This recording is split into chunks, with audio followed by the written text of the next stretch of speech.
경기도 신도시 고층 아파트 16층. 이른 아침 6시 반.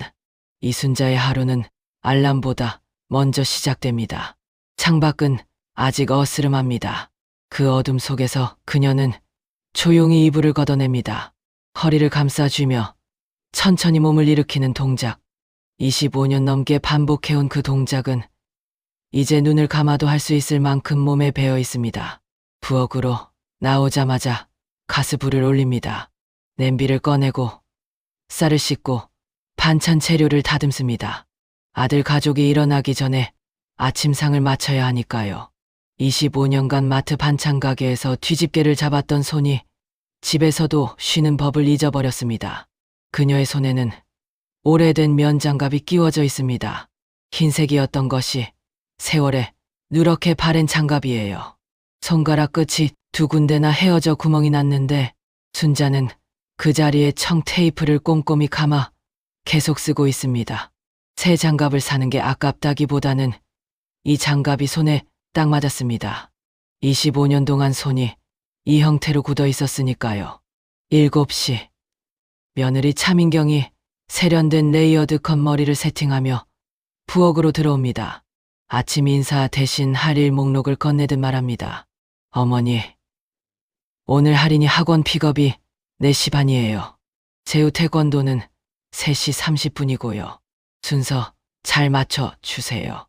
순자는 고개를 끄덕이며 대답합니다. 응, 알겠어.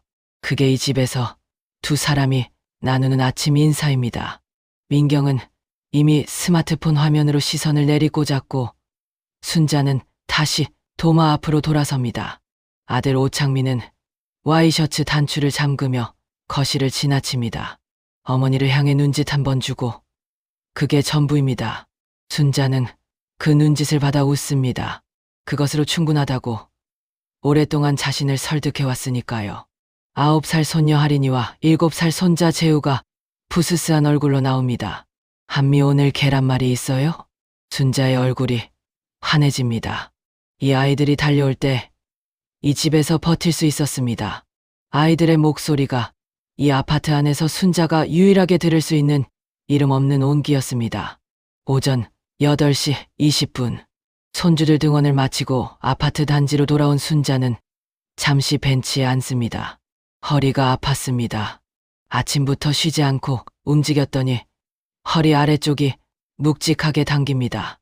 그냥 좀 앉아있자 싶었습니다. 햇살이 단지 안으로 비스듬히 들어오는 시간입니다. 옆동에서 또래 아주머니 한 분이 장바구니를 들고 지나갑니다. 눈이 마주치자 그분이 손을 들어 흔듭니다. 어머니, 오늘도 일찍 나오셨네요. 허리는 좀 어때요? 순자가 대답합니다. 괜찮아요. 좀 나아지는 것 같아요. 거짓말입니다. 허리 통증이 심해진 지 2달이 넘었고 병원에서는 수술을 권유한 상태입니다. 근데 수술을 하면 한동안 손주들 등하원을 못합니다. 그 생각에 손을 아직 못 댔습니다. 이 집에서 자신이 빠지면 어떻게 되는지를 너무 잘 알기 때문입니다. 집으로 올라와 청소기를 돌립니다. 빨래를 분리해서 세탁기 2번을 돌립니다. 저녁 반찬을 미리 준비합니다. 그 사이 택배가 2개 왔고 민경의 핸드폰으로 택배 안내가 가니 순자가 대신 수령해둡니다. 배달 기사가 눈인사를 하며 말합니다. 어머님 댁이죠. 항상 감사합니다. 그 한마디가 오늘 오전에 순자가 들은 가장 따뜻한 말이었습니다. 무릎이 시큰거렸습니다. 그래도 멈출 수 없었습니다. 멈추면 민경에게 한 소리를 들을 것 같아서가 아닙니다. 멈추는 법을 잊어버렸습니다. 진짜로요. 25년 반찬 가게에서 배운 것이 있다면 손을 쉬게 두지 않는 것이었습니다. 오후 1시 혼자 점심을 먹습니다. 아침에 차려놓은 밥상에서 아들이 좋아하는 반찬은 남겨두고 남은 것들을 조금씩 꺼내 먹습니다. 된장찌개가 한 숟가락 남아 있었는데 거기에 밥을 말아 후루룩 먹습니다. 반찬 투정을 한 번도 해본 적이 없는 사람의 식사입니다. 혼자 먹는 밥이라 그런지 늘 이 시간이 빠릅니다. 설거지를 하며 창밖을 봅니다. 맞은편 아파트에 누군가 빨래를 널고 있네요. 파란 하늘에 흰 빨래가 흔들립니다. 별거 아닌 풍경인데 순자는 잠시 손을 멈추고 그걸 바라봤습니다. 언제였더라? 마지막으로 그냥 서서 저런 거 봤던 게 기억이 나지 않습니다. 오후 3시. 재우를 태권도 학원에서 데리고 옵니다. 집에 도착하자마자 재우가 가방을 현관에 탁 던집니다. 순자는 말없이 그걸 집어 제자리에 걸어둡니다. 4시 반. 하린이를 영어 학원에서 데리고 옵니다. 하린이는 오늘 시험을 봤는지 기분이 좋지 않습니다. 순자는 하린이 손을 잡고 걷습니다. 한미, 오늘 시험 어려웠어요. 그랬구나. 근데 하린이 열심히 했으니까 괜찮아. 한미는 항상 그렇게 말해요. 순자가 웃습니다. 사실이니까. 그 짧은 대화가 오늘 오후의 전부였습니다. 저녁 5시 반. 민경이 퇴근해서 들어옵니다. 인사 대신 부엌을 한번 훑어봅니다. 구석구석을 보는 눈입니다. 뭔가 마음에 안 드는 것을 찾는 눈이기도 합니다. 그러다 시선이 순자의 손에 멈춥니다. 낡은 면장갑. 민경은 그 장갑에서 눈을 떼지 않으며 말합니다. 어머니, 그 장갑도 쓰세요. 순자는 설거지를 하다 멈칫합니다. 아, 응, 손에 딱 맞아서 냄새 나거든요. 그리고 솔직히 보기 좀 그래요. 우리 주방인데요. 민경은 잠시 망설이지 않았습니다. 순자의 손에서 장갑을 빼더니 거리낌 없이 싱크대 아래 쓰레기통에 넣었습니다. 그리고 찬장에서 새 비닐 장갑 한 묶음을 꺼내 개수대 위에 올려놓으며 말합니다. 앞으로 이거 쓰세요. 한번 쓰고 버리는 거라 위생적이에요. 민경은 안방으로 들어갔습니다. 순자는 그 자리에 잠시 서 있었습니다. 비닐 장갑이 놓인 자리를 보다가 쓰레기통을 봤습니다. 그리고 천천히 무릎을 굽혔습니다. 쓰레기통에서 면장갑을 꺼냈습니다. 세탁실 한쪽, 세제통 뒤에 조용히 밀어 넣었습니다. 아직 쓸만해. 버리기엔 너무 아까워. 그 순간 순자가 왜 그랬는지는 순자 자신도 몰랐습니다. 그냥 버릴 수가 없었습니다. 그 장갑이 자신을 닮은 것 같았습니다. 헤어지고 구멍 났어도 아직 쓸 수 있는. 저녁 8시. 식사가 끝나고 순자는 설거지를 합니다. 아들 창민은 소파에서 TV를 보고 민경은 아이들 숙제를 봐줍니다. 식탁에는 순자가 먹다 남긴 그릇이 하나 있습니다. 아무도 치워주지 않습니다. 순자가 설거지를 마치고 나서 자기 그릇을 직접 씻습니다. 그게 이 집의 질서입니다. 누가 정한 것도 아닌데 어느새 그렇게 됐습니다. 아이들이 잠자리에 들고 거실이 조용해졌습니다. 창민은 서재로 들어가고 민경은 드레스룸에서 다음날 옷을 고릅니다. 순자는 제 방으로 들어갑니다. 방이라고 부르기엔 좁습니다. 본래 다용도실이었던 곳입니다. 거기에 순자의 낡은 혼수 장롱 하나, 접이식 작은 책상 하나, 얇은 요 하나가 놓여 있습니다. 창은 없고 환풍구만 하나 있습니다. 하지만 순자는 불평한 적이 없습니다. 불평해서 될 일이 아니라는 걸 알았기 때문입니다. 누우면서 파스를 손목에 붙입니다. 허리에도 하나, 무릎 뒤쪽에도 하나. 파스 냄새가 방을 채웁니다. 그 냄새에 익숙해진 지 오래됐습니다. 내일은 수술 날짜를 좀 알아봐야 하는데 그 생각을 하다가 스르르 잠이 들었습니다. 오늘도 하루가 다 갔습니다. 밤 11시 30분. 순자는 목이 말랐습니다. 불을 켜지 않고 부엌으로 나옵니다. 복도를 지나는데 안방 문이 조금 열려 있습니다. 빛이 가늘게 새어나옵니다. 두 사람의 목소리가 낮게 흐릅니다. 순자는 발걸음을 멈췄습니다. 특별히 엿들으려던 게 아니었습니다. 그냥 발이 떨어지지 않았습니다. 자기야, 어머니 허리 수술 날짜 잡히면 그때 애들 등하원은 어떡해? 나 이번 프로젝트 진짜 중요하단 말이야. 어머니도 하필 좀 더 참으시면 안 되나? 순자는 손에 쥔 빈 컵을 내려다봤습니다. 컵이 차갑습니다. 다음 말이 들릴까봐, 들리지 않을까봐 둘 다 두려웠습니다. 그리고 다음 말이 들렸습니다. 차라리 수술하고 나오시면 요양병원 같은데 한반년 계시게 하는 게 어때? 보험금도 나오잖아. 우리도 그동안 좀 자유롭게 살자. 침묵. 그럴까? 어머니도 거기서 수발 받으시면 편하실 수도 있으니까. 순자의 손이 떨렸습니다. 물컵을 쥔 채로 그 자리에 섰습니다. 비명을 지르지 않았습니다. 문을 박차지도 않았습니다. 그냥 서 있었습니다. 안방의 빛은 그대로 새어나오고 있었습니다. 두 사람의 대화는 계속됐습니다. 하지만 순자에게는 더 이상 아무 소리도 들리지 않았습니다. 아들아, 너는 내가 아픈 게 걱정된 게 아니었구나. 내 일상이 멈추는 게 걱정이었어. 나는 이 집의 건조기나 냉장고 같은 거였구나. 고장나면 골치 아픈. 순자는 부엌으로 갔습니다. 물을 한 컵 따랐습니다. 천천히 마셨습니다. 그리고 제 방으로 돌아왔습니다. 불을 켜지 않은 채 앉았습니다.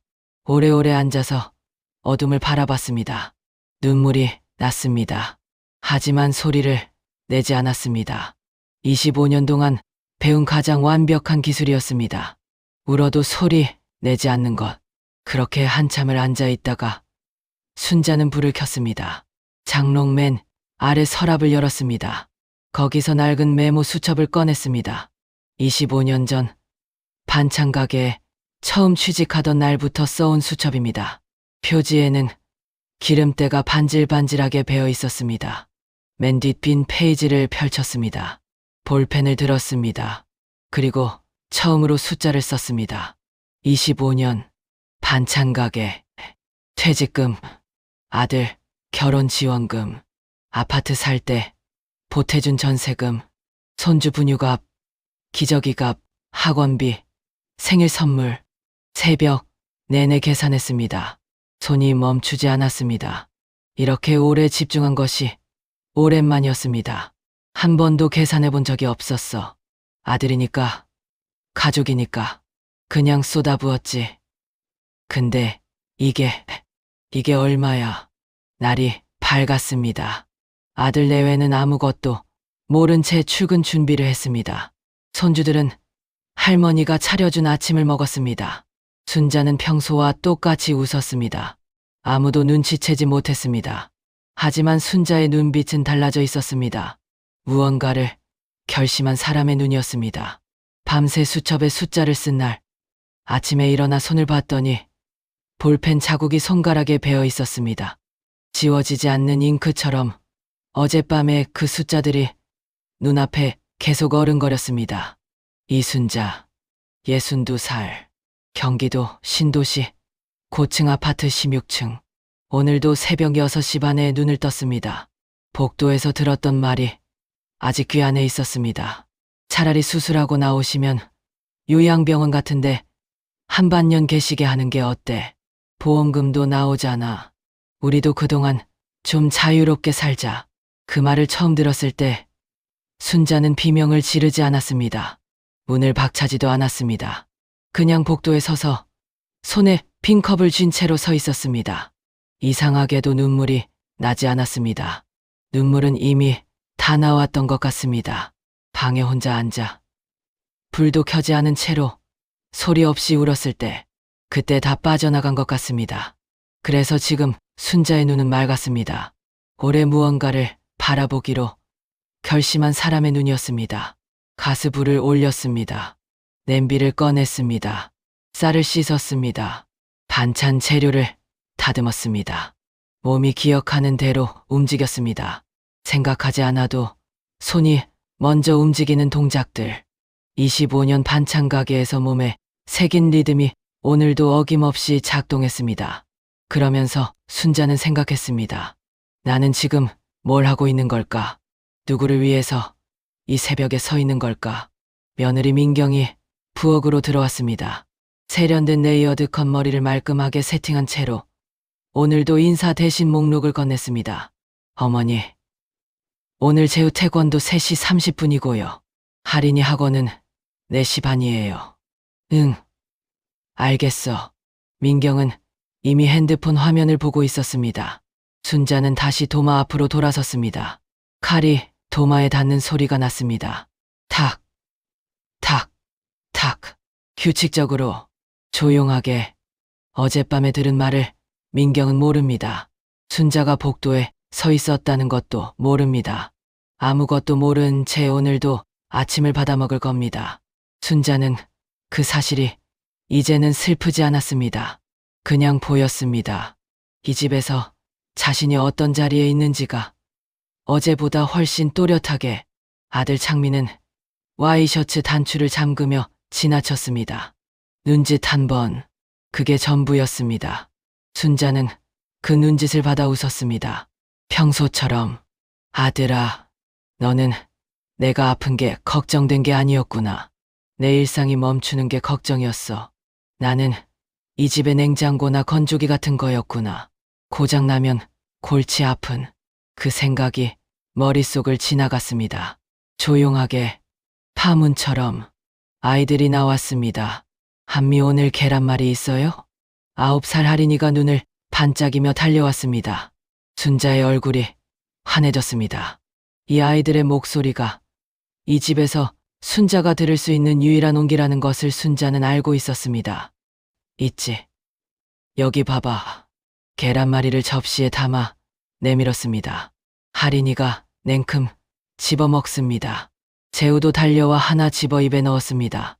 순자는 그 모습을 봤습니다. 이 아이들이 없었다면 진작에 결심했을 겁니다. 그리고 지금도 이 아이들이 있기 때문에 결심이 달라지지 않습니다. 아침상이 끝나고 아이들 등원을 마쳤습니다. 현관문이 닫혔습니다. 아들, 내외도 출근했습니다. 집안이 조용해졌습니다. 순자는 현관 앞에 잠시 섰습니다. 이 조용함이 오늘은 다르게 들렸습니다. 아무것도 없는 것 같은데 이상하게 꽉 찬 것 같은 무게. 설거지를 해야 했습니다. 청소기도 돌려야 했습니다. 빨래도 있었습니다. 그런데 몸이 움직이지 않았습니다. 순자는 소파에 앉았습니다. 처음으로 몸이 멈추는 것을 내버려 뒀습니다. 창밖을 봤습니다. 하늘이 파랬습니다. 구름이 천천히 흘러갔습니다. 별거 아닌 풍경인데 순자는 한참 그 구름을 바라봤습니다. 이렇게 하늘을 오래 본 것이 언제였는지 기억이 나지 않았습니다. 오전 10시. 순자는 핸드폰을 꺼냈습니다. 평소라면 절대 하지 않을 일을 했습니다. 검색창에 천천히 글자를 입력했습니다. 아파트 공동 명의 지분 확인 방법. 결과가 쏟아졌습니다. 용어가 어려웠습니다. 근저당, 지분 등기, 공유물 분할 청구. 처음 보는 단어들이었습니다. 순자는 천천히 읽었습니다. 모르는 단어가 나오면 다시 검색했습니다. 시간이 걸렸습니다. 하지만 멈추지 않았습니다. 25년 전에 반찬가게 처음 들어갔을 때도 이랬습니다. 아무것도 모르고 들어가서 하나씩 배웠습니다. 된장찌개 비율부터 식재료 원가 계산법까지 다 그렇게 익혔습니다. 못할 거 없습니다. 어제 밤새 적은 수첩의 숫자들을 다시 꺼내봤습니다. 25년간 반찬가게에서 번 돈, 퇴직금, 아들 결혼 지원금, 이 아파트 살 때 보태준 전세금, 손주 분유값, 기저귀값, 학원비, 생일 선물값 다 더하면 적지 않은 금액이었습니다. 아파트 시세와 대조해봤습니다. 자신이 보태준 돈의 비율이 이 집 가격의 작지 않은 부분을 차지하고 있었습니다. 순자는 수첩을 든 채로 한동안 그 숫자들을 바라봤습니다. 한 번도 이걸 계산해 본 적이 없었습니다. 아들이니까, 가족이니까 계산하면 안 되는 것이라고 스스로 막았습니다. 그게 당연하다고 25년 동안 믿었습니다. 그런데 과연 당연한 걸까요? 이 집, 내 돈도 들어가 있는 집이야.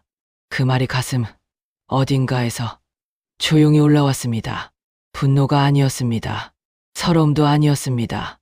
그냥 사실이었습니다. 한 번도 말하지 않았던 사실. 한 번도 꺼내지 않았던 숫자, 가족이라는 이름 아래 아무 말 없이 묻어뒀던 것들이 수첩 위에서 처음으로 모습을 드러냈습니다. 저녁이 됐습니다. 민경이 퇴근해서 들어왔습니다. 냉장고를 열었습니다. 부엌을 둘러봤습니다. 어머니, 오늘 청국장 냄새 심한 것 같은데요. 환기 좀 하셨어요? 했어요. 거짓말이었습니다. 오늘 청소를 하지 않았습니다. 청소기도 돌리지 않았습니다. 처음으로 민경이 창문을 열러 방마다 돌아다니는 동안 순자는 그 뒷모습을 봤습니다. 예전 같으면 미안했을 겁니다. 얼른 사과하고 손해를 수습하려 했을 겁니다. 오늘은 그냥 봤습니다. 이상하게 마음이 조용했습니다. 밤이 깊었습니다. 아이들이 잠든 뒤 순자는 다시 방으로 들어갔습니다. 세탁실 구석, 세제통 뒤에 숨겨둔 면장갑을 꺼냈습니다. 어제 민경이 쓰레기통에 버린 그 장갑입니다. 헤어지고 구멍 났어도 청테이프를 꼼꼼히 감은 그 장갑, 손에 끼워봤습니다. 역시 딱 맞았습니다. 버릴 수 없었습니다. 이 장갑이 자신을 닮은 것 같아서 헤어지고 구멍 났어도 아직 쓸 수 있는 수첩을 다시 폈습니다. 어제 적은 숫자들 아래에 새로운 줄을 하나 그었습니다. 그리고 천천히 적었습니다. 내가 해야 할 일, 손이 떨리지 않았습니다. 아들아, 나는 이 집에서 25년치 밥값을 치른 사람이야. 아무 말 없이, 아무 계산 없이, 그냥 가족이니까, 당연하니까 했어. 근데 그 밥값, 이제는 받으러 가야 할 것 같아. 다음 날 아침이었습니다. 손주들을 학원에 데려다주고 집으로 돌아오는 버스 안이었습니다. 순자는 아파트 단지 정류장에서 내리지 않았습니다. 그냥 앉아 있었습니다. 창밖을 봤습니다. 한 정거장이 더 지나갔습니다. 내린 곳은 아파트 단지가 아니었습니다. 낯선 건물 앞이었습니다. 유리창 너머로 책상마다 서류 더미가 쌓여 있었습니다. 입구 옆 벽에 작은 간판이 붙어 있었습니다. 법무사 사무소. 순자는 가방끈을 고쳐 쥐었습니다. 안을 들여다봤습니다. 직원이 서류를 넘기고 있었습니다. 전화를 받고 있는 사람도 있었습니다. 평생 한 번도 들어가 본 적 없는 세계였습니다. 순자는 유리문 앞에서 잠시 멈췄습니다. 그리고 생각했습니다. 25년 전에도 이랬어. 반찬 가게 문 앞에서 문을 열기 전에 딱 이만큼 떨렸어. 그래도 들어갔잖아. 순자는 문을 밀었습니다. 법무사 사무소 문이 열렸습니다. 직원이 고개를 들었습니다. 어서 오세요. 어떻게 오셨어요? 순자는 잠깐 멈췄습니다. 그리고 입을 열었습니다. 제 명의가 들어가 있는 아파트에 대해서 여쭤보고 싶은 게 있어서요. 그 말이 자신의 입에서 나왔다는 것이 순자 자신도 놀라웠습니다. 내 명예, 오랜만에 쓰는 말이었습니다. 아니, 살면서 이렇게 또렷이 말해본 적이 있었던가 기억이 나지 않았습니다. 법무사는 50대 초반의 여성이었습니다. 안경 너머로 순자를 바라보며 말을 끊지 않고 천천히 들었습니다. 순자는 가방에서 수첩을 꺼냈습니다. 기름때가 반질반질하게 밴 표지. 25년 전부터 써온 수첩이었습니다. 맨 뒷장에 새벽 내내 적어놓은 숫자들이 있었습니다. 설명하기 시작했습니다. 25년간의 노동, 퇴직금, 아들 결혼 때 건넨 돈, 이 아파트 살 때 전세금으로 보태준 금액, 손주들에게 들어간 크고 작은 것들. 말을 하면서 순자는 깨달았습니다. 이 이야기를 살면서 한 번도 소리 내어 말한 적이 없다는 것을. 머릿속에만 있었고 가슴속에만 있었고 입 밖으로는 한 번도 나온 적 없었던 이야기였습니다. 법무사가 메모를 하면서 말했습니다. 어머니, 강씨 전세금 명목으로 보태신 금액이 이 정도면 근저당 등기에 실질적으로 연결될 수 있어요. 법원 등기소에서 열람해 보시면 어머니 이름이 담보 관계인으로 올라와 있을 가능성이 높습니다. 순자가 물었습니다. 그게 어떤 의미예요? 쉽게 말씀드리면 어머니도 이 집에 대한 권리를 주장할 수 있는 근거가 있다는 뜻이에요. 아드님과 협의로 정리하시거나 경우에 따라 법적으로 청구도 가능합니다. 협의, 법적 청구. 순자에게는 생전 처음 들어보는 선택지들이었습니다. 내가 선택할 수 있어. 내가 처음으로. 이틀 뒤였습니다. 순자는 법원 등기소를 다시 찾았습니다. 번호표를 뽑고 기다렸습니다. 직원의 안내를 받아 서류를 작성했습니다. 모르는 칸이 나오면 옆에 앉은 직원에게 물었습니다. 부끄럽지 않았습니다. 모르면 물으면 됩니다. 25년 전 반찬가게 첫날에도 그렇게 배웠으니까요. 아파트 등기부 열람증이 나왔습니다. A사 용지 한 장. 거기에 소유자 이름이 적혀 있었습니다. 오창민. 아들 이름이었습니다. 그리고 담보 관계인 란의 이순자. 순자는 그 글자를 손끝으로 짚었습니다. 서류가 얇게 떨렸습니다. 손이 떨린 것인지 서류가 떨린 것인지 몰랐습니다. 있네. 내 이름이 여기 있네. 아무것도 없는 줄 알았는데, 흔적 하나 없는 줄 알았는데 25년이 여기 있었습니다. 종이 한 장 위에 활자 5글자로 이순자. 집으로 돌아온 순자는 방에 들어가 문을 닫았습니다. 창 없는 방이었습니다. 환풍구 하나만 있는 다용도실을 개조한 좁은 공간. 낡은 혼수 장롱과 접이식 책상과 얇은 요가 전부인 곳. 그런데 오늘은 이 방이 달라 보였습니다. 좁은 건 여전했습니다. 하지만 답답하지 않았습니다. 이 방에서 무언가를 시작하고 있다는 것이 이상하게 마음을 단단하게 했습니다. 수첩을 다시 폈습니다. 이번에는 숫자가 아니었습니다. 계획을 썼습니다. 첫째, 매도 방법을 알아본다. 둘째, 아들 내외 모르게 진행할 수 있는지 확인한다. 셋째, 갈 곳을 먼저 정해놓는다. 써놓고 보니 글씨가 삐뚤빼뚤했습니다. 반찬 가게에서 주문서 적던 손이라 그런지 볼펜 힘이 균일하지 않았습니다. 하지만 한 글자도 빠진 게 없었습니다.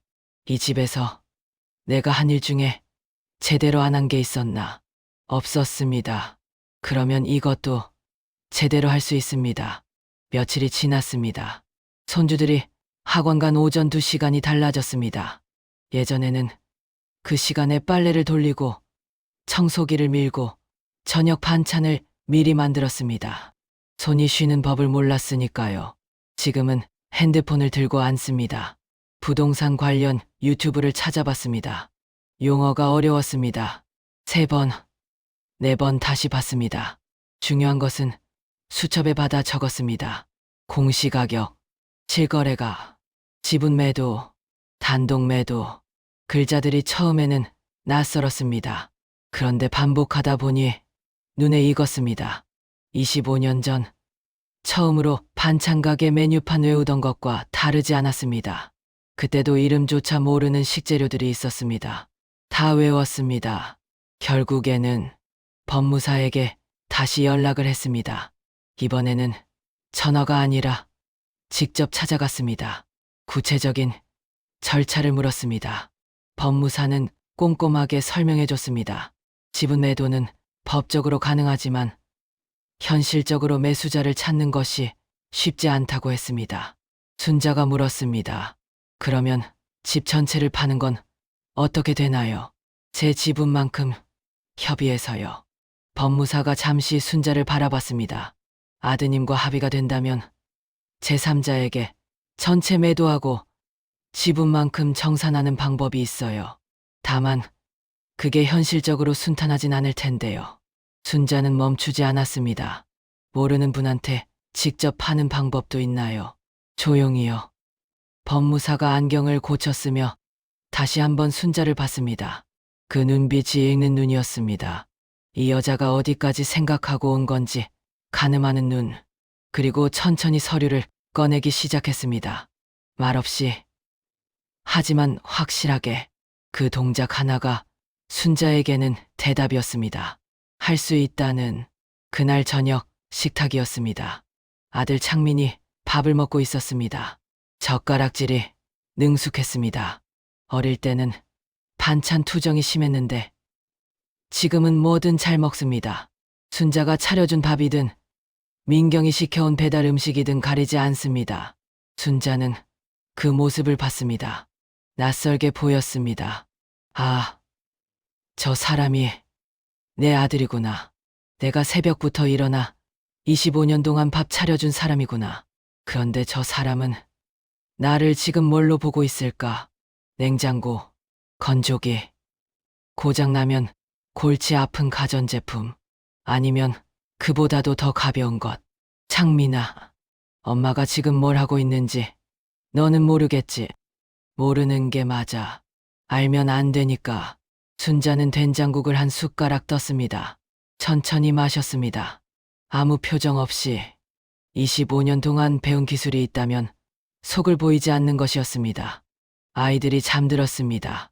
거실이 조용해졌습니다. 아들은 서재로 들어갔고 민경은 드레스룸에서 내일 옷을 골랐습니다.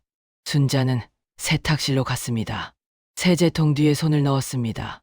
거기서 면장갑을 꺼냈습니다. 헤어지고 구멍난 자리에 청테이프가 꼼꼼히 감긴 그 낡은 장갑. 민경이 쓰레기통에 버린 것을 순자가 다시 꺼내 숨겨둔 것입니다. 손에 끼워 봤습니다. 역시 딱 맞았습니다.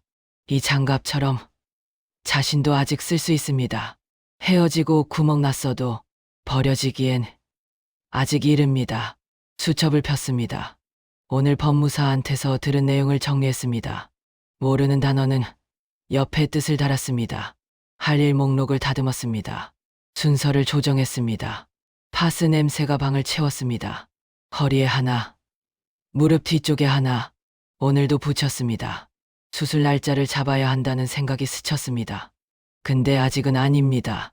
이것부터 끝내야 합니다. 이 집에서 빠져나가기 전에 내 것을 먼저 챙겨야 합니다. 멈추지 않겠습니다. 다음 날 아침이었습니다. 손주들 등원을 마치고 돌아오는 길에 순자는 아파트 단지 경비실 옆을 지나쳤습니다. 거기에 주민 게시판이 있었습니다. 단지 안 사람들만 오가는 조용한 곳이었습니다.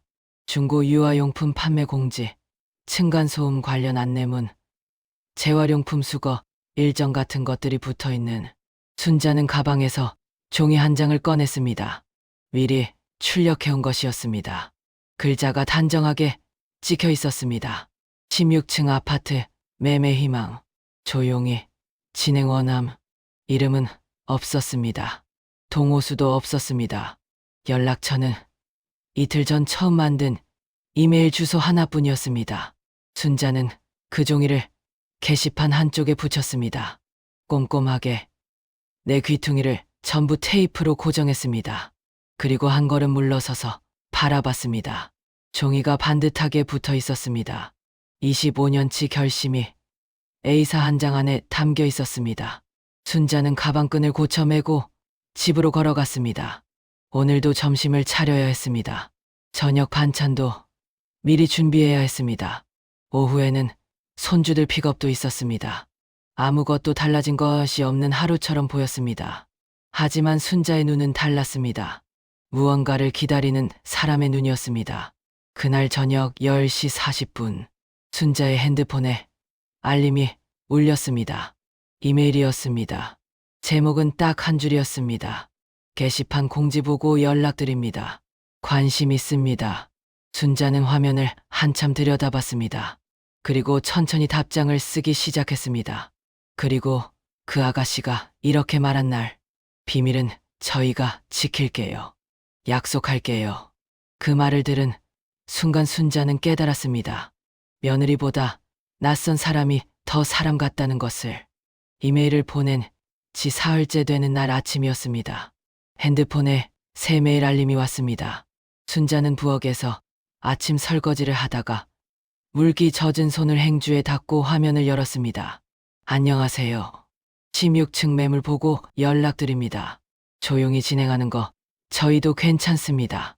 그 문장을 3번 읽었습니다. 손이 조금 떨렸습니다. 하지만 멈추지 않았습니다. 손주들 등원을 마치고 집으로 돌아와 식탁에 앉아 답장을 썼습니다. 짧게, 담담하게 방문 날짜와 시간을 정했습니다. 보내기 버튼을 누르고 나서 순자는 잠시 핸드폰을 내려다봤습니다. 이제 되돌릴 수 없습니다. 그 생각이 무겁지 않았습니다. 오히려 가벼웠습니다. 약속날, 아들 내외가 출근하고 손주들이 등원한 뒤였습니다. 오전 10시 정각, 초인종이 울렸습니다. 순자는 현관 앞에서 심호흡을 한번 했습니다. 반찬 가게에서 새거래처 사장을 처음 만나던 날, 딱 그 느낌이었습니다. 모르는 사람이지만 제대로 봐야 하는 눈이 필요한 순간, 문을 열었습니다. 20대 후반쯤 돼 보이는 젊은 부부였습니다. 남편은 조용한 인상이었습니다. 덩치는 있는데 목소리가 낮고 차분한 그런 사람이었습니다. 아내는 눈이 크고 밝았습니다. 인사를 할 때 눈을 피하지 않는 사람이었습니다. 안녕하세요. 이메일 드린 사람이에요. 잘 부탁드립니다. 남편이 먼저 허리를 굽혔습니다. 아내도 함께. 순자는 두 사람을 안으로 들였습니다. 집안을 안내했습니다. 거실, 방 2개, 부엌, 욕실. 순자는 설명보다 두 사람의 표정을 먼저 살폈습니다. 어떤 사람인지를 보고 싶었습니다. 집을 사려는 사람인지, 아니면 사정을 이용하려는 사람인지. 거실에서는 조용히 고개를 끄덕였고, 방에서는 창문을 열어보는 것도 물어봤습니다. 욕실에서는 수압을 확인하더니 남편이 아내를 봤습니다. 두 사람이 눈빛으로 뭔가 주고받는 것이 보였습니다. 나쁘지 않은 사람들이었습니다. 주방을 돌아볼 때였습니다. 아내의 시선이 세탁실 쪽으로 지나가다가 멈췄습니다. 세제통 뒤에 숨겨뒀던 낡은 면장갑이 조금 삐져나와 있었습니다. 청테이프가 감긴 그 장갑이 고개를 내밀고 있었습니다. 아내가 조심스럽게 물었습니다. 저기, 어머니, 이거 혹시 아끼시는 장갑이에요? 순자가 당황해서 대꾸했습니다. 아, 그냥 오래 쓴 거예요. 버리기 아까워서. 아내는 잠깐 그 장갑을 바라보다가 순자를 봤습니다. 뭔가를 읽는 눈이었습니다. 저희 엄마도 비슷한 거 쓰세요. 물건을 못 버리시는 게 아니라 그게 자기 거라서 그러시는 것 같더라고요. 순자는 눈물이 날 뻔했습니다. 자기 것이라서. 그 말이 어디에서 왔는지, 어떻게 그걸 알았는지. 얼른 부엌으로 걸음을 옮겼습니다. 눈가가 뜨거웠지만 들키지 않았습니다. 25년 동안 배운 기술이 있다면 그것이었습니다. 집을 다 돌아본 뒤 세 사람은 부엌 식탁에 앉았습니다. 순자는 냉장고에서 보리차를 꺼내 컵에 따랐습니다. 두 사람을 잠시 바라봤습니다. 말하지 말지. 잠깐 망설였습니다. 그런데 이상하게 말하고 싶었습니다. 처음 만난 사람들인데 오히려 그래서 말할 수 있을 것 같았습니다. 사실 제가 이 집에 대해 드릴 말씀이 있어요. 그리고 전부 이야기했습니다. 아들 이야기, 며느리 이야기, 자신이 이 집에 보탠 돈 이야기, 25년 반찬 가게 이야기, 수술을 미루고 있는 허리 이야기, 그리고 그 밤 복도에서 들은 말까지.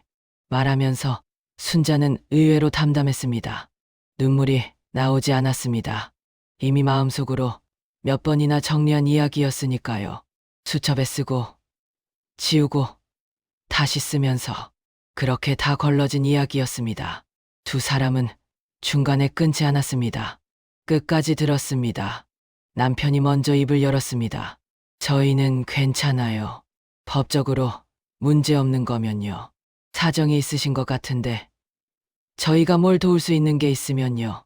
아내가 덧붙였습니다. 비밀은 저희가 지킬게요. 약속할게요.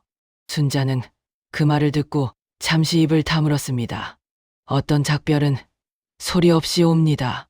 문을 쾅 닫는 것도 아니고 눈물로 얼룩진 편지를 쓰는 것도 아니고 그냥 사골국을 한 솥 끓이는 것으로 하얗고 뽀얀 국물이 보글보글 끓는 것을 바라보면서 혼자 속으로 말하는 것으로 잘 먹어라.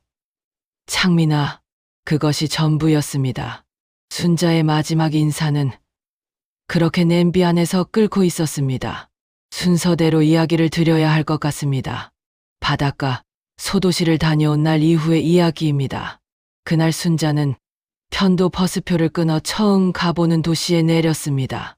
바다가 보이는 곳이었습니다. 항구 근처 골목길을 혼자 걸었습니다. 갈매기 소리가 났습니다. 파도가 방파제에 부딪히는 소리가 났습니다. 오래전 그 새벽에 혼자 앉아있던 바다랑 같은 소리였습니다.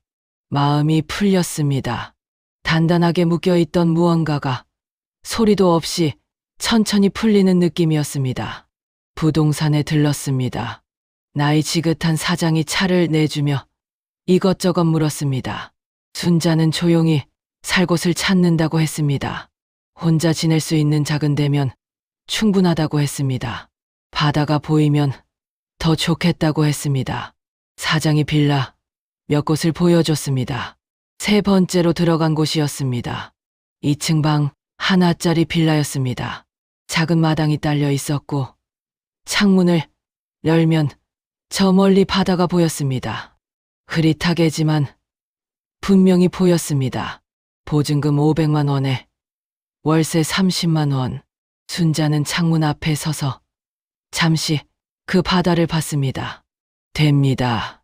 여기면 됩니다. 서울로 돌아온 순자는 달라진 것 없이 똑같이 생활했습니다. 새벽 6시 반에 일어났습니다. 밥을 차렸습니다. 손주들을 등원시켰습니다. 청소를 했습니다. 저녁 반찬을 미리 준비했습니다. 아무것도 달라진 것이 없어 보였습니다. 하지만 오전 2시간이 달랐습니다. 손주들이 학원에 가고 난 뒤 그 2시간. 예전에는 빨래를 돌리고 청소기를 밀었던 그 시간에 이제 순자는 식탁에 앉아 핸드폰을 들었습니다. 법무사와 메시지를 주고받았습니다. 진행 상황을 확인했습니다. 서류 목록을 점검했습니다. 이 2시간이 이렇게 소중한 줄 몰랐습니다. 내 시간이라는 것이 있다는 걸 62살이 돼서야 처음 느끼고 있었습니다. 그러던 어느 오후였습니다. 민경이 순자를 불렀습니다. 어머니, 저번에 말씀드린 병원 예약이 다음 주 화요일로 잡혔어요. 같이 가셔야 해요. 순자는 부엌에서 국을 젓다가 고개를 돌렸습니다. 다음 주 화요일이요? 네, 기억력 검사 같은 거예요. 가벼운 거니까 부담 갖지 마세요. 순자는 잠시 생각했습니다. 다음 주 화요일, 매도 서류 최종 서명이 잡혀 있는 날이었습니다. 법무사 사무소에 가야 하는 날이었습니다. 신혼부부 측 서류와 순자 쪽 서류가 동시에 처리되는 날이었습니다. 같은 날이었습니다. 재밌네. 순자는 속으로 생각했습니다. 그리고 국냄비를 다시 저으면서 웃으며 말했습니다. 알겠어요. 화요일에요. 화요일이 됐습니다. 민경은 아침부터 어머니를 병원에 데려갈 채비를 했습니다. 순자는 평소보다 일찍 일어나 밥을 차렸습니다. 손주들을 등원시켰습니다. 그리고 현관에서 민경에게 말했습니다. 먼저 나가 있어요. 나 약국에 잠깐 들렀다 갈게요. 민경이 고개를 끄덕이며 엘리베이터를 탔습니다. 순자는 약국 방향이 아닌 반대 방향 버스를 탔습니다. 법무사 사무소였습니다. 서류에 도장을 찍는 날이었습니다. 책상 위에 서류가 펼쳐져 있었습니다. 법무사가 조항마다 설명해 줬습니다. 모르는 부분은 다시 물었습니다. 순자는 끝까지 다 들었습니다. 도장을 찍으려는 순간 손이 조금 떨렸습니다. 서류를 내려다봤습니다. 자신의 이름이 인쇄되어 있었습니다. 이순자, 담보 관계인, 지분 정산 청구인. 살면서 내 이름이 이렇게 많은 서류 위에 올라간 적이 없었습니다. 도장을 찍었습니다. 찍고 나서 손을 들여다봤습니다. 더 이상 떨리지 않았습니다. 법무사가 말했습니다. 어머니, 이걸로 지분에 해당하는 부분은 정산이 완료되어 최종 소유권 이전은 법적 절차에 따라 진행되고 아드님 측에도 통보가 가게 됩니다. 그 통보가 언제 가요? 매도 완료 이후에요. 지금 당장은 아니에요. 순자는 고개를 끄덕였습니다. 그 말이 필요했습니다. 시간이 있다는 것, 적어도 지금 이 순간은 아무도 모른다는 것. 그날 오후였습니다. 순자는 마트에 들렀습니다. 사골뼈 앞에 오래 섰습니다. 이것저것 들어보다가 좋은 것으로 골랐습니다. 비쌌습니다. 그래도 샀습니다. 마지막이니까요.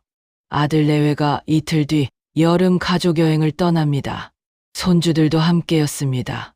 출발 전날 저녁상을 제대로 차려주고 싶었습니다. 창민이 어릴 때 사골국을 좋아했습니다. 초등학교 다닐 때 몸이 허하다 싶으면 순자가 늘 끓여줬습니다. 첫물은 버리고 두 번째로 우러난 국물이 뽀얗게 나올 때까지 그 방식 그대로였습니다. 오후 2시부터 끓이기 시작했습니다. 냄비가 크게 올라갔습니다. 첫물이 끓으면서 거품이 올라왔습니다. 그 거품을 걷어내고 물을 새로 부었습니다. 다시 끓었습니다. 국물이 서서히 하얗게 변했습니다. 부엌에 국 냄새가 가득 찼습니다. 순자는 뚜껑을 열고 국물을 한 숟가락 맛봤습니다. 됐습니다. 저녁상이 차려졌습니다. 창민이 부엌으로 들어왔습니다. 엄마, 또 사골 끓여? 내일 일찍 나가는데. 알아. 오늘 저녁 먹고 가라고. 여행 가서 맛있는 거 먹겠지만 그래도 따뜻한 국물 한번 먹고 가야지.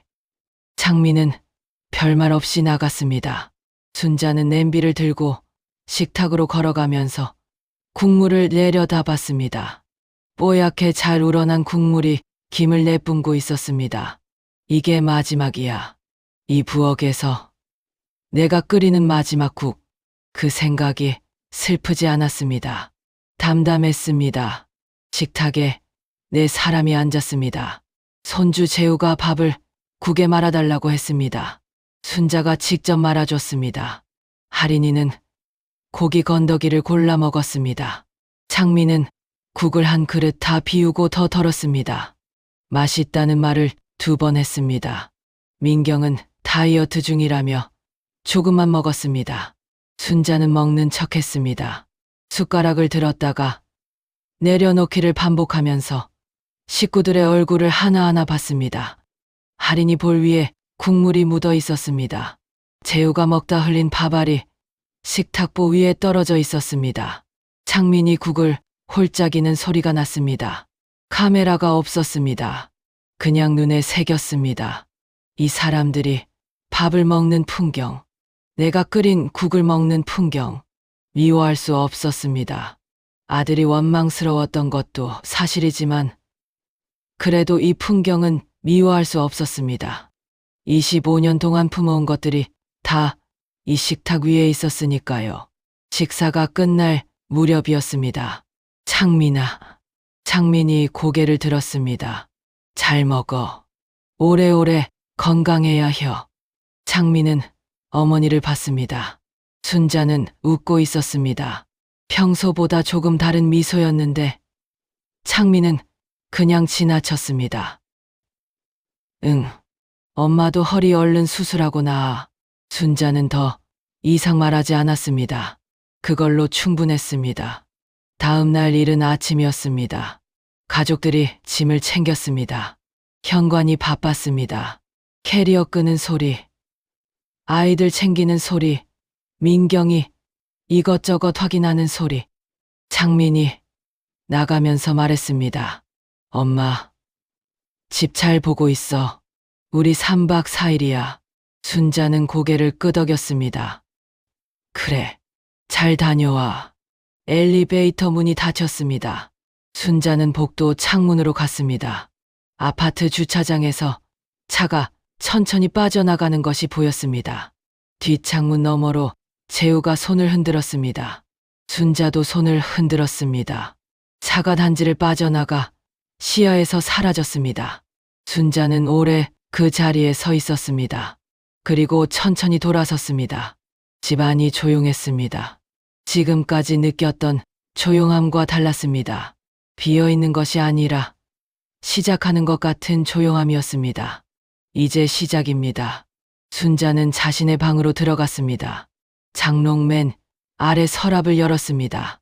낡은 서류 봉투가 나왔습니다. 30년 묵은 봉투였습니다. 꽃꽂이 자격증이 제일 앞에 있었습니다. 누렇게 변색된 종이였습니다. 반찬가게 취직하면서 써먹을 데가 없어서 그냥 넣어뒀던 것이었습니다. 그 아래에 법무사에서 받아온 서류들이 있었습니다. 그 옆에는 바닷가 빌라 임대 확인서가 있었습니다. 순자는 그것들을 차곡차곡 봉투에 다시 넣었습니다. 그리고 세탁실로 갔습니다. 세제통 뒤에 손을 넣었습니다. 낡은 면장갑이 잡혔습니다. 정테이프가 감긴 그 장갑. 민경이 버렸고 순자가 다시 꺼낸 장갑. 꺼내서 들여다봤습니다. 헤어지고 구멍났어도 아직 쓸 수 있는 장갑. 봉투 옆에 조심스럽게 내려놓았습니다. 이건 가져가야 합니다. 이게 내 것이니까요. 캐리어를 열었습니다. 가족들이 여행을 떠난 첫째 날이었습니다. 집안이 조용했습니다. 순자는 서두르지 않았습니다. 이상하게도 지금 이 순간만큼은 천천히 하고 싶었습니다. 먼저 집 안을 한 바퀴 돌았습니다. 거실부터였습니다. 소파 옆 협탁.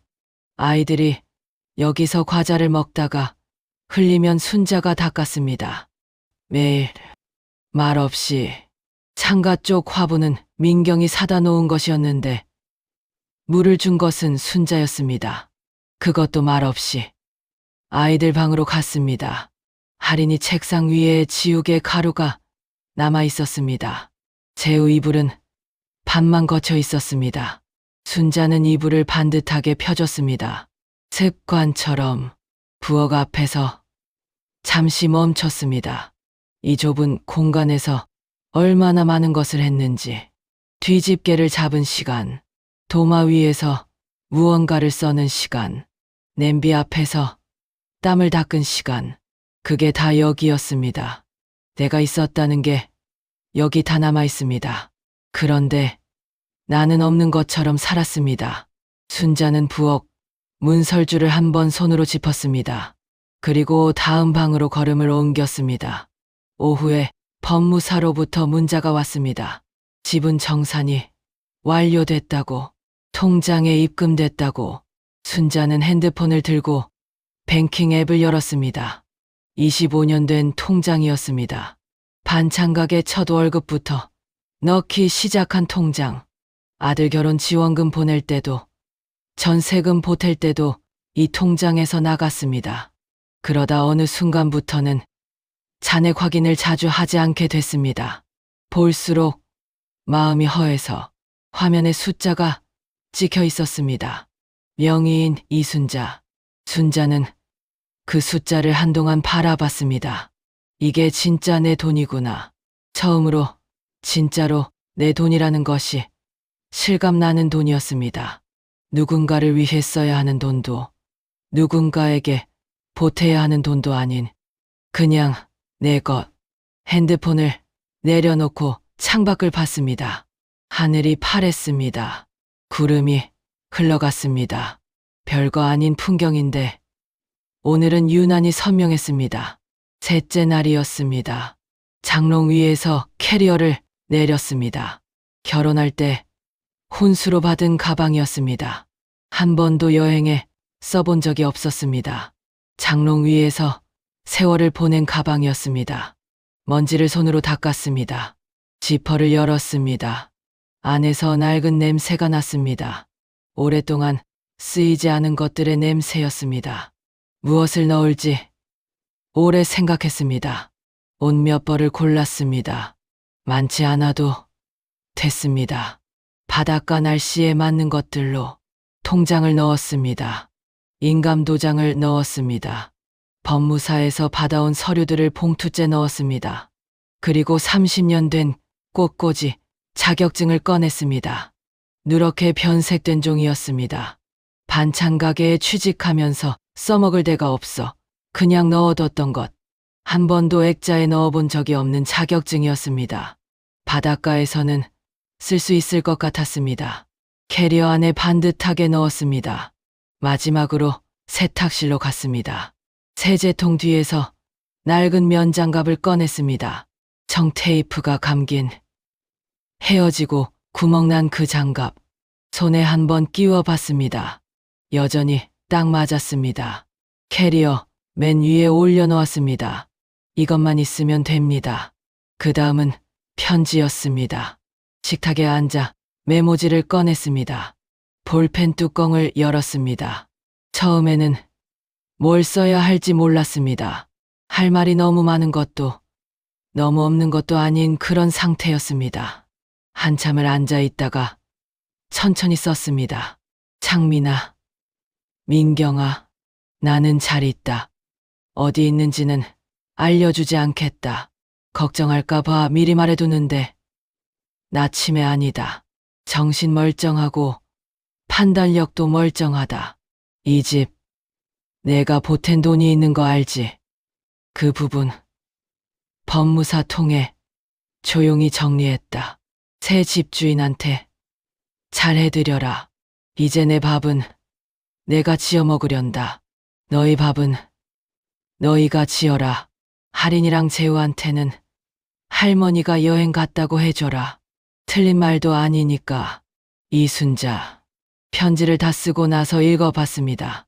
담담했습니다. 원망도 없고 눈물도 없는 문장들이었습니다. 25년 치마를 여기에 다 담으려 했는데 막상 쓰고 나니 짧았습니다. 하지만 이게 맞았습니다. 이 이상 설명할 필요가 없었습니다. 편지를 접어 냉장고 문에 테이프로 붙였습니다. 눈에 잘 띄는 곳으로 골랐습니다. 이 집에서 냉장고는 누구나 제일 먼저 열어보는 곳이니까요. 현관 앞에 섰습니다. 비밀번호 패널을 바라봤습니다. 이 번호를 눌러온 세월이 얼마였는지. 아침에 손주들 등원하러 나가면서 저녁에 장 보고 돌아오면서 새벽에 파스 사러 약국 다녀오면서 매일 이 번호를 눌렀습니다. 새 번호를 입력했습니다. 법무사를 통해 새 입주자에게 전달될 번호였습니다. 확인음이 났습니다. 그게 끝이었습니다. 열쇠를 현관 신발장 위에 올려놓았습니다. 반납하는 것처럼 문을 닫았습니다. 엘리베이터가 열렸습니다. 캐리어를 끌고 들어갔습니다.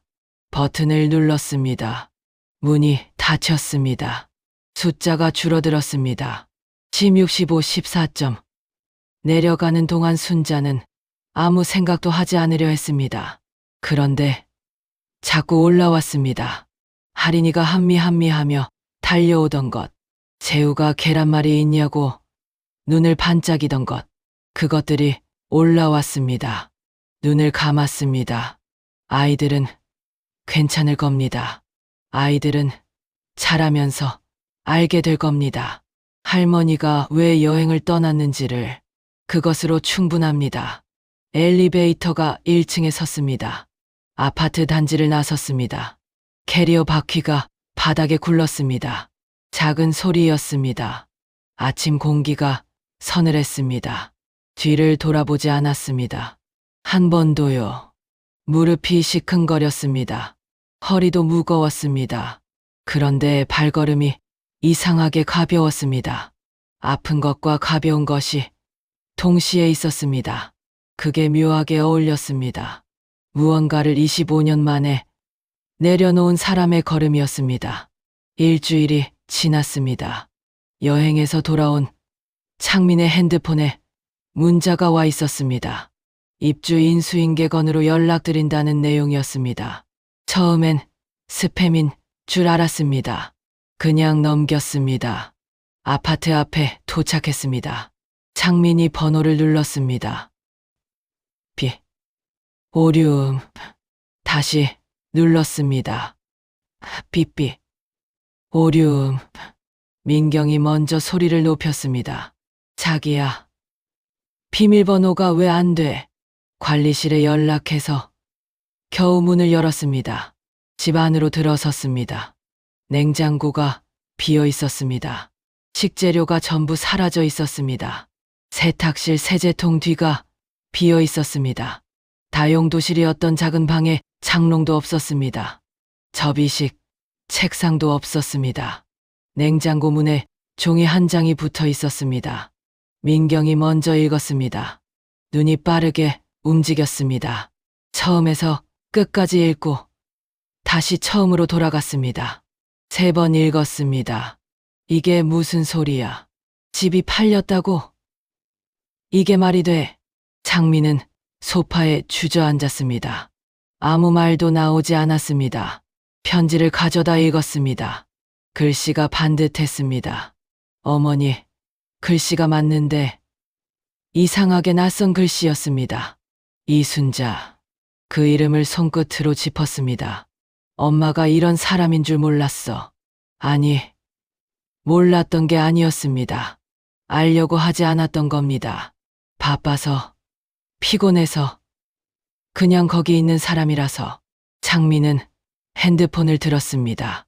어머니, 번호를 눌렀습니다. 연결음이 갔습니다. 받지 않았습니다. 음성 메시지로 넘어갔습니다. 이순자입니다. 남겨주시면 나중에 확인할게요. 창민은 핸드폰을 천천히 내렸습니다. 어머니 목소리였습니다. 분명히 어머니 목소리인데 한 번도 이런 식으로 들어본 적이 없었습니다. 이순자입니다. 이름을 대는 목소리, 자신이 누구인지를 말하는 목소리, 어머니가 그렇게 자기 이름을 말하는 것을 창민은 평생 한 번도 들은 적이 없었습니다. 항상 엄마의 아였으니까요. 항상 나의 아였으니까요. 그날 밤 창민은 오래 뒤척였습니다. 눈을 감으면 이상한 것들이 떠올랐습니다. 어머니가 새벽에 부엌에 서 있던 뒷모습, 파스 냄새가 복도까지 흘러나오던 것, 면장갑이 세제통 뒤에 숨겨져 있던 것, 그리고 오래전 어머니가 한 말이 흐릿하게 떠올랐습니다. 바닷가가 좋아. 파도 소리 들으면 마음이 편해.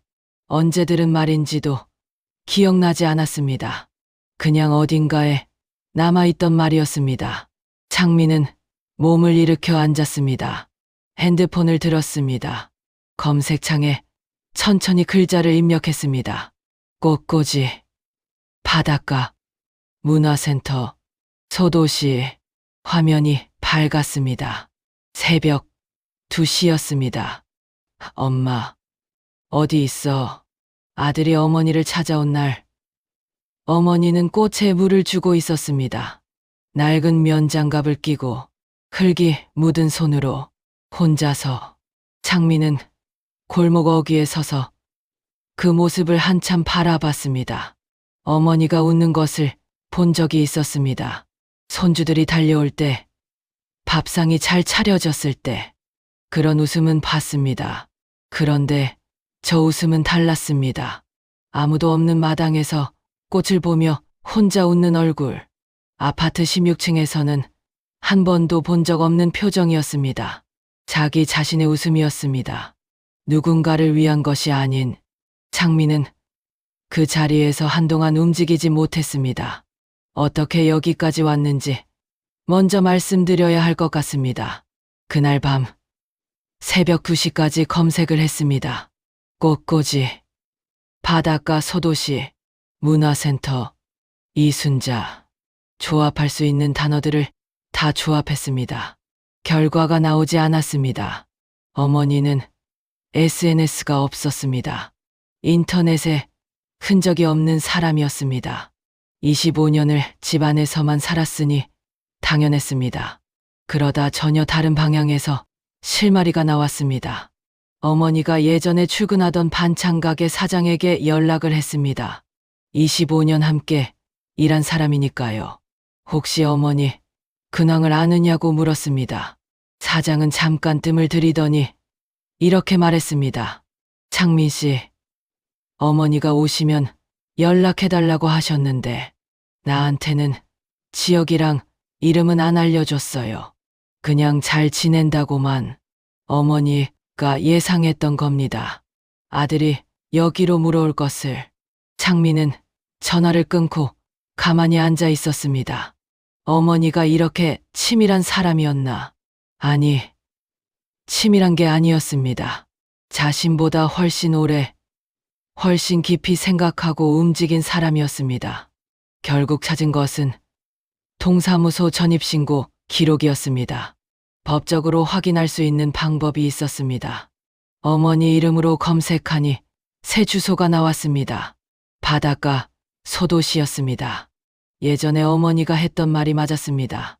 파도 소리가 들리는 곳이었습니다. 버스를 2번 갈아타고 왔습니다. 마지막 정류장에서 내려 골목을 걸었습니다. 바다 냄새가 났습니다. 짭짤하고 비릿한 냄새. 골목마다 낮은 집들이 붙어 있었습니다. 고양이 한 마리가 담벼락에 올라앉아 있었습니다. 도시하고는 다른 속도였습니다. 임대 확인서에 적힌 주소를 핸드폰으로 확인하면서 걸었습니다. 골목을 돌아 작은 빌라 앞에 섰습니다. 마당이 있었습니다. 거기에 화분이 몇 개 놓여 있었습니다. 이름 모를 꽃들이 심겨 있었습니다. 그 앞에 쪼그려 앉은 사람이 보였습니다. 어머니였습니다. 낡은 면장갑을 끼고 흙을 만지며 혼자 웃고 있었습니다. 창민은 그 자리에 멈췄습니다. 발이 떨어지지 않았습니다. 한참을 서서 바라봤습니다. 부르지 못했습니다. 저 모습을 깨고 싶지 않았습니다. 그리고 깨달았습니다. 저 웃음을 한 번도 본 적이 없다는 것을. 25년 동안 한 집에 살면서 엄마 간신히 불렀습니다. 순자가 고개를 들었습니다. 놀라지 않았습니다. 눈이 커지지도 않았습니다. 그냥 아들을 봤습니다. 언젠가 올 것을 알고 있었던 사람처럼. 왔냐? 그게 전부였습니다. 반갑다는 말도 보고 싶었다는 말도 없었습니다. 창민은 그 짧은 대꾸가 어색하면서도 이상하게 가슴에 닿았습니다. 꾸밈이 없었습니다. 어머니답지 않으면서 가장 어머니다운 대답이었습니다. 엄마, 나 할 말이 있어. 순자는 장갑을 벗으면서 일어났습니다. 들어와. 밥 먹고 얘기해. 창민은 말문이 막혔습니다. 이 상황에서도 밥부터였습니다. 아들이 찾아오면 밥부터 챙기는 것. 그게 25년 동안 변하지 않는 어머니였습니다. 비현실적이면서 너무 현실적이었습니다. 그냥 따라 들어갔습니다. 작은 마루였습니다. 아파트 다용도실보다는 넓었습니다. 창이 있었습니다. 창문 너머로 저 멀리 바다가 흐릿하게 보였습니다. 순자가 부엌으로 들어갔습니다. 소리가 났습니다. 냄비 소리, 그릇 소리, 뚜껑 여는 소리. 창민은 마루에 앉아 그 소리를 들었습니다. 이 소리를 25년 동안 들었습니다. 새벽에도, 저녁에도 그 소리가 당연했습니다. 공기처럼. 지금은 달랐습니다. 한 소리 한 소리가 다 들렸습니다. 상이 차려졌습니다. 된장찌개, 쓴 나물 한 가지, 계란찜, 간장게장. 창민은 자리에 앉다가 멈췄습니다. 계란찜을 빼면 전부 자신이 잘못 먹는 것들이었습니다. 쓴 나물은 어릴 때부터 손을 대지 않았습니다. 게장도 짭조름한 것을 좋아하지 않았습니다. 된장찌개도 청국장처럼 냄새가 진한 것은 피했습니다. 엄마, 이거 내가 잘못 먹는 거잖아. 순자가 맞은편에 앉았습니다. 알아. 짧은 침묵이었습니다. 순자는 숟가락을 들면서 말했습니다. 25년 동안 나도 이런 밥 먹었다. 내가 좋아하는 것 위주로 차리다 보니 나는 맨날 내가 못 먹는 것들 먹었어. 아파도 먹었어. 그게 당연한 줄 알았어. 창민은 숟가락을 내려놓았습니다. 가슴 어딘가가 뜨거워졌습니다. 변명하고 싶었습니다. 그런 줄 몰랐다고. 엄마가 말했어야 했다고. 그런데 그 말들이 모두 변명이라는 것을 알았습니다. 몰랐던 게 아니었습니다. 알려고 하지 않았던 겁니다. 엄마, 나 정말 미안해. 순자는 아들을 오래 바라봤습니다. 원망이 아니었습니다. 화도 아니었습니다. 25년 만에 도착한 사람을 바라보는 눈이었습니다. 늦었지만 온 사람, 오지 않을 수도 있었는데 온 사람, 미안하다는 말, 고맙다. 근데 창민아, 나는 이제 여기 살 거야. 이게 내 집이고, 이게 내 밥상이야. 창민은 잠시 말을 고르다 입을 열었습니다. 엄마, 그래도 그렇게 혼자 결정하면. 순자가 천천히 말했습니다. 나 혼자 결정 못하는 사람이었어. 25년 동안 뭘 먹을지도, 어디 갈지도, 언제 쉬어도 되는지도 다 너희한테 맞췄어. 이제는 내가 결정할 거야. 엄마, 나 엄마한테 못된 아들이었지. 순자가 고개를 가로주었습니다. 못된 건 아니야. 그냥 생각을 안 했던 거지. 엄마가 사람이라는 걸. 그 한마디에 창민의 어깨가 떨렸습니다. 어른이 된 아들이 어머니 앞에서 울었습니다. 소리 없이 고개를 숙인 채로. 순자는 그 모습을 봤습니다. 손을 뻗으려다 멈췄습니다. 등을 두드려주고 싶었습니다. 25년 동안 해온 것처럼 다독여주고 싶었습니다. 하지만 이번엔 참았습니다. 이 눈물은 창민이 혼자 감당해야 하는 것이었습니다. 어머니가 대신 받아줄 수 없는 무게였습니다. 한참 뒤였습니다. 창민이 숟가락을 다시 들었습니다. 된장찌개를 한 숟가락 떴습니다. 냄새가 진했습니다. 그래도 입에 넣었습니다. 엄마, 이 찌개 맛있다. 순자가 작게 웃었습니다. 그렇지. 내 입맛에 맞게 끓였으니까. 두 사람이 밥을 먹었습니다. 말이 없었습니다. 그런데 어색하지 않았습니다. 바다 쪽에서 바람이 들어왔습니다. 파도 소리가 낮게 깔렸습니다. 된장찌개 냄새가 방 안을 채웠습니다. 이 조용함이 아파트에서의 조용함과 달랐습니다. 그것은 비어있는 조용함이었고 이것은 가득 찬 조용함이었습니다. 창민은 나물을 한 젓가락 집었습니다. 쓴맛이 났습니다. 그래도 씹었습니다.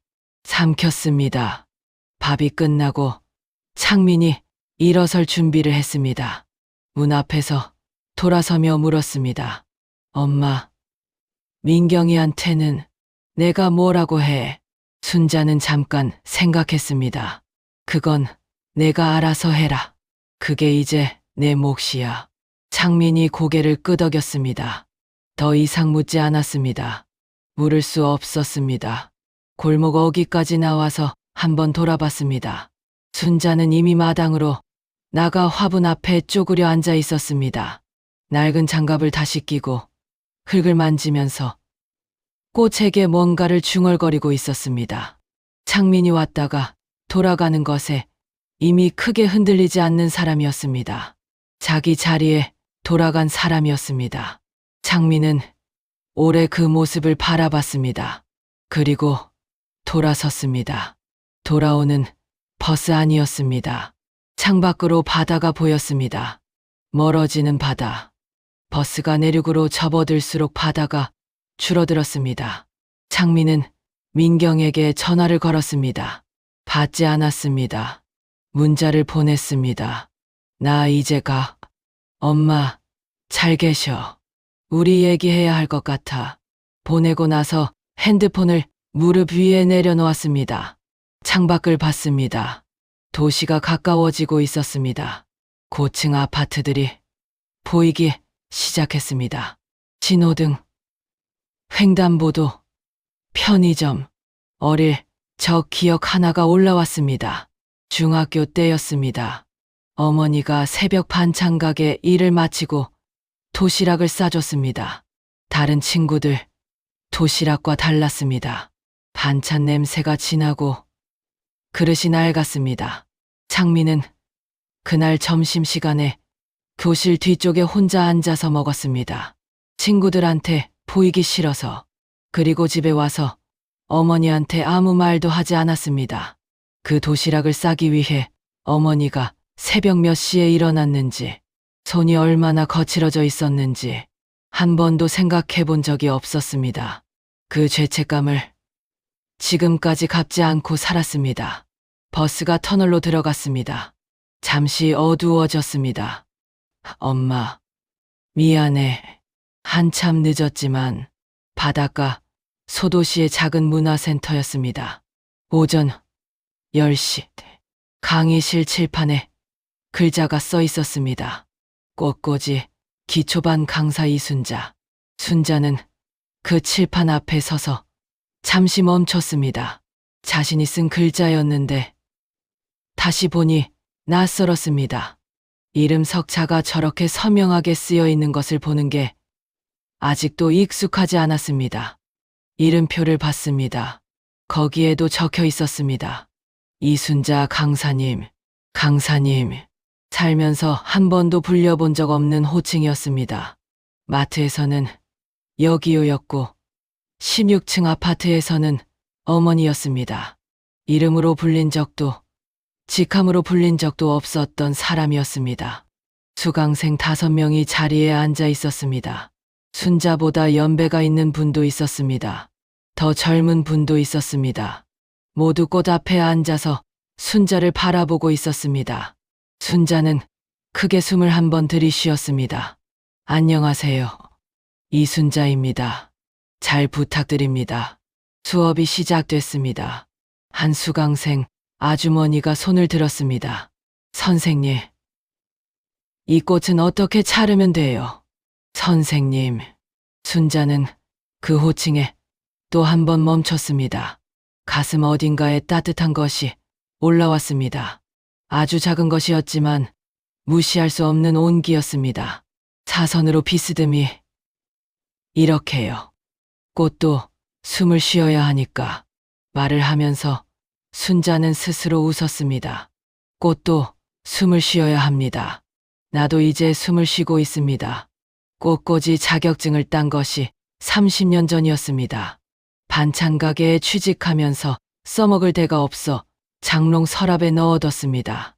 그 누런 종이가 이 도시에서 새 쓸모를 얻었습니다.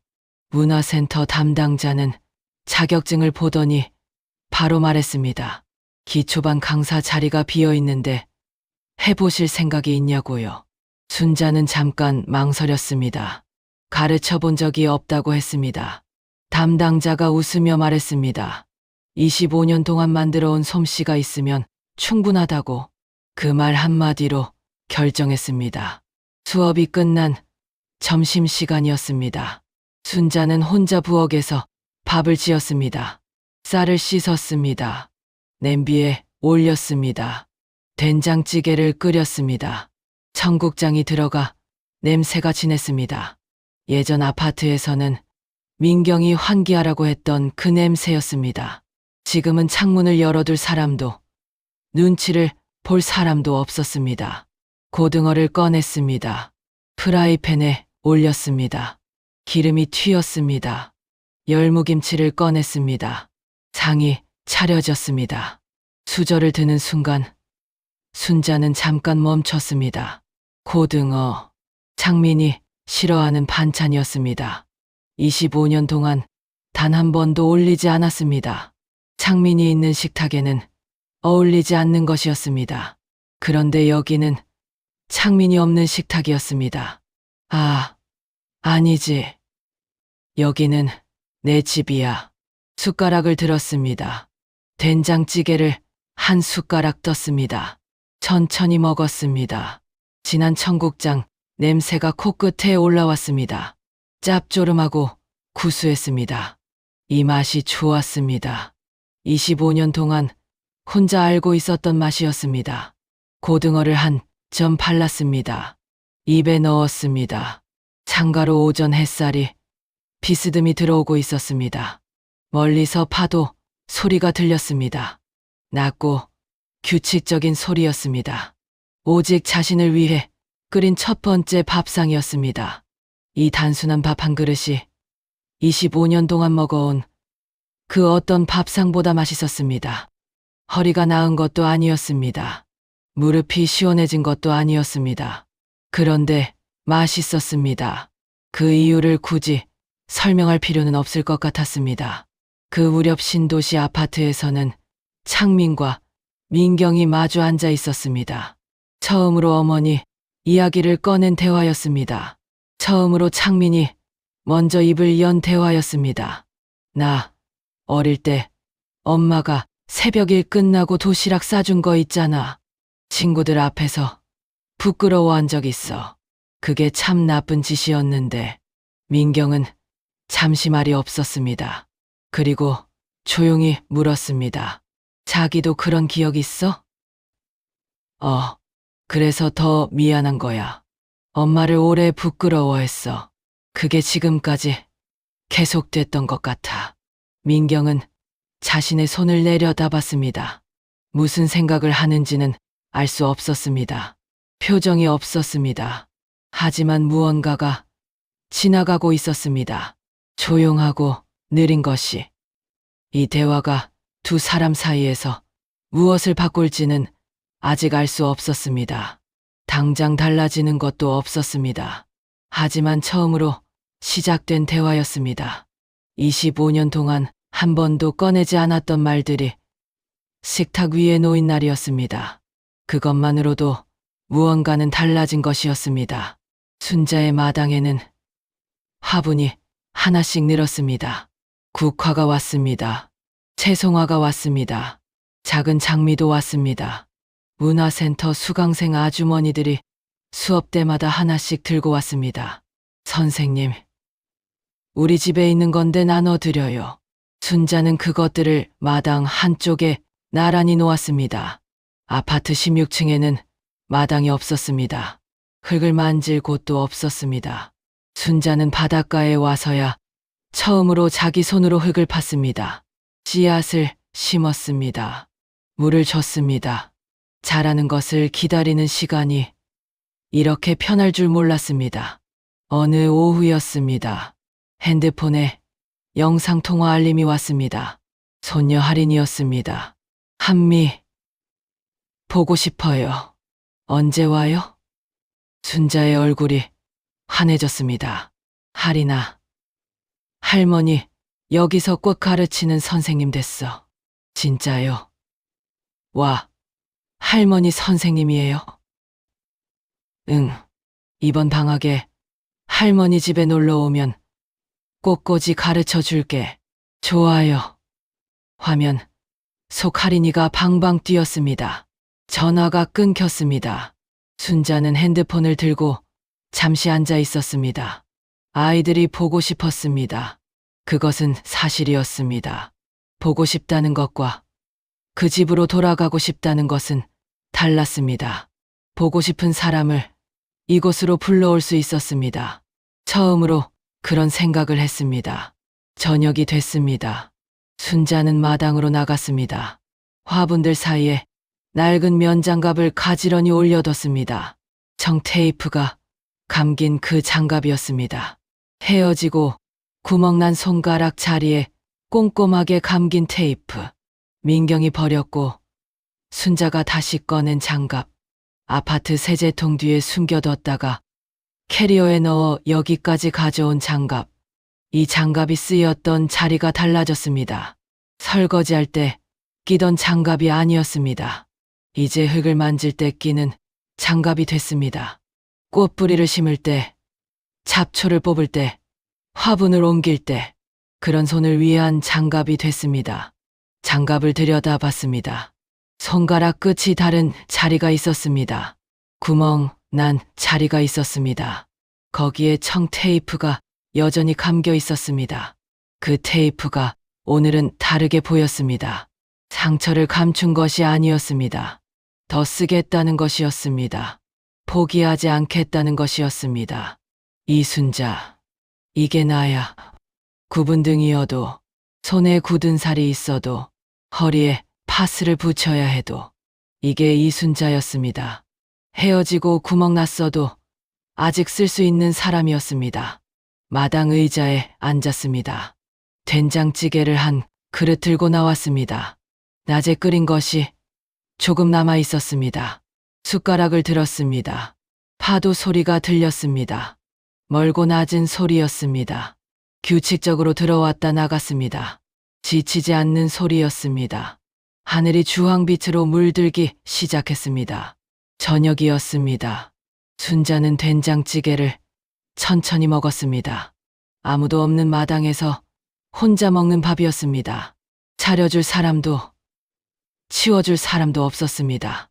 다 자신이 했고 다 자신이 해야 했습니다. 그런데 외롭지 않았습니다. 적어도 지금 이 순간은 외롭다는 감각보다 다른 것이 더 컸습니다. 여기 있다는 것, 이 마당에 내가 심은 꽃이 있다는 것, 저 바다가 매일 파도를 보내준다는 것, 오늘 누군가가 나를 선생님이라고 불렀다는 것, 이순자가 이순자로 살고 있다는 것, 그것으로 충분했습니다. 낡은 면장갑이 화분 옆에 놓여 있었습니다. 파도 소리가 들려왔습니다. 된장찌개 냄새가 마당에 퍼졌습니다. 이순자는 천천히 자신을 위한 밥을 먹었습니다. 당신은 누군가의 소모품이 아닙니다. 이순자처럼 언젠가 자신의 이름으로 살 수 있습니다.